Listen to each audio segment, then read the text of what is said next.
हिंदुस्तान में कोरोना के संकट के दरमियान सबसे ज्यादा बदनाम अगर कोई हुए तो वो तबलीगी जमात के लोग। यही वजह है कि तबलीगी जमात के लोगों को लेकर कई तरीके के सवाल खड़े होने शुरू हुए और इन सब के बीच में एक कम्युनिटी को लेकर ऐसा भ्रम फैल गया पूरे हिंदुस्तान में नहीं बल्कि पूरी दुनिया में, जिसमें एक कौम बदनाम होती चली गई।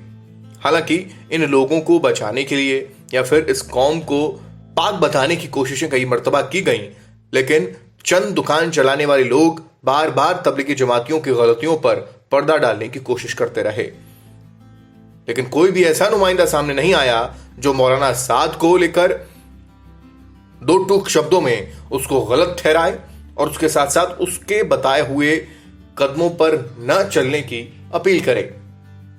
कोई भी बड़ा ऐसा चेहरा मुस्लिम सामने नहीं आया, लेकिन कुछ समझदार लोग जरूर ये बताने की कोशिश कर रहे हैं कि मौलाना साद जैसे लोग जो मुसलमानों की दुकान चलाया करते हैं उनको सिरे से नकार देना चाहिए, नहीं तो हमारी कौम और ज्यादा बदनाम हो जाएगी। सुनिए क्या कुछ कहा है तारिक फतेह ने। इसको अपने ट्विटर हैंडल पर ट्वीट करके लोगों तक पहुंचाने की कोशिश की है। देश में एक आम हिंदू इस देश का कभी भी नफरत नहीं चाहता है, लेकिन मुसलमान ऐसी ऐसी हरकतें कर रहे हैं कि उनके दिल में नफरत बढ़ रही है।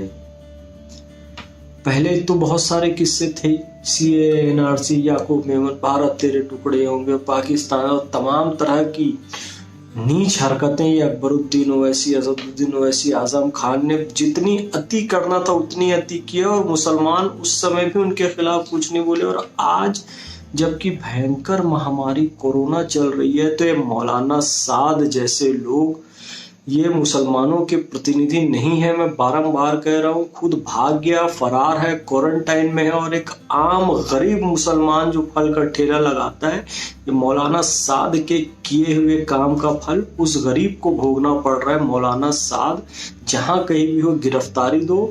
हम अल्लाह और रसूल को मानते हैं, तुम जैसे लोगों को नहीं मानते। यजीद हो, इबलीस हो, बहुत नमाजी थे। शिम्र की बहुत बड़ी बड़ी दाढ़ी थी जिसने अल्लाह अकबर कहकर इमाम हुसैन के शरीर को कत्ल किया था, सिर धड़ से अलग कर दिया था। तो ये दाढ़ी, टोपी, इससे इंप्रेस मत। तुम्हारा किरदार कैसा है? तुम्हारा किरदार शैतान इबलीस की तरह है। नामाकुल आदमी, तुम्हारे कारण गरीब मुसलमान पिस रहा है।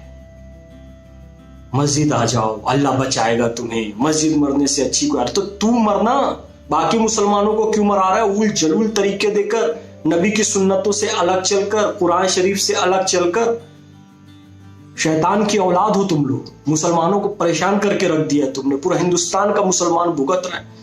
और मैं मुसलमानों से भी गुजारिश कर रहा हूं कि जहां जहां आप हैं, ये इंदौर की घटना पे, मुरादाबाद की घटना में, मुरादाबाद के वो मोहल्ले, कौन सा मोहल्ला है वहां के जाहिल लोग, अरे डॉक्टर, पुलिस वाले अपने घर नहीं जा रहे हैं।